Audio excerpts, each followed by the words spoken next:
If a war breaks out tomorrow, whether on the Western Front or the high Himalayas, people expect the opening move to look like a movie. They imagine dogfights, with the Indian Air Force hunting down enemy fighter jets immediately. But that is a myth. The actual first targets are on the ground. Modern battle spaces are covered by an invisible web of air defenses and tracking radars, forming an electronic wall. If a jet flies in unprepared, it's tracked, targeted, and destroyed before seeing an enemy plane. Survival in a modern air campaign depends on neutralizing these ground-based sensors first. You have to dismantle the electronic threat before any traditional air-to-air engagements can begin. This strategy is known as a seed and dead mission, standing for the suppression and destruction of enemy air defenses. The logic is simple.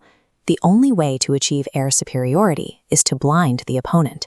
You have to find their radar eyes and take them offline. These missions are technically demanding. You are firing at an antenna that is actively trying to track and shoot you down. It requires a weapon that is fast enough to close the distance and smart enough to lock on to invisible radio frequencies. Relying on foreign suppliers for this technology is a strategic risk.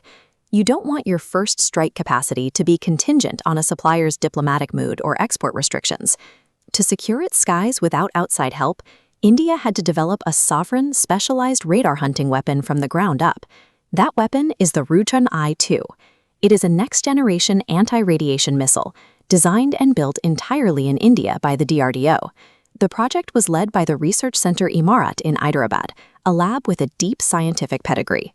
This facility was shaped for years by the work of former president and aerospace pioneer, Dr. APJ Abdul Kalam.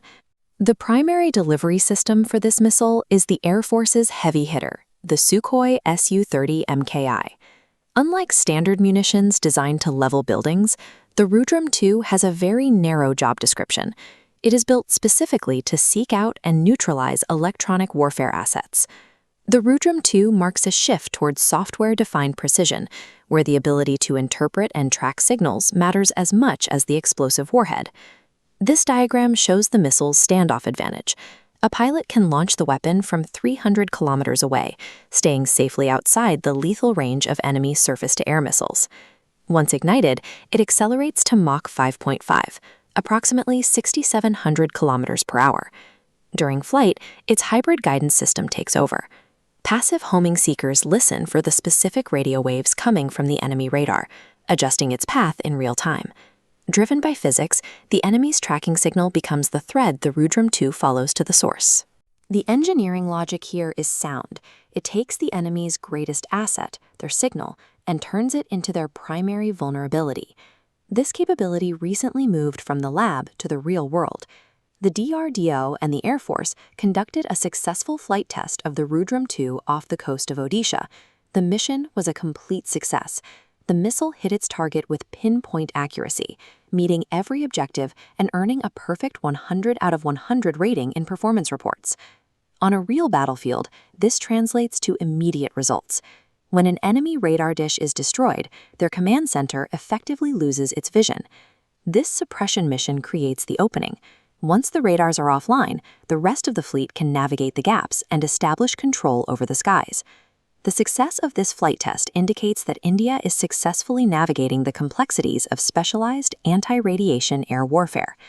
This milestone is a tangible result of the Atmanirbhar Bharat doctrine. Building these systems domestically means India's air defense strategy is no longer tied to global supply chains. India is now entering the small group of nations capable of designing, testing, and fielding its own advanced anti-radiation arsenal. If you feel pride in seeing Indian defense engineering reach this level, like and share this video and write Jai Hind in the comments. Ultimately, a nation's security rests on the hardware it can build and maintain within its own borders.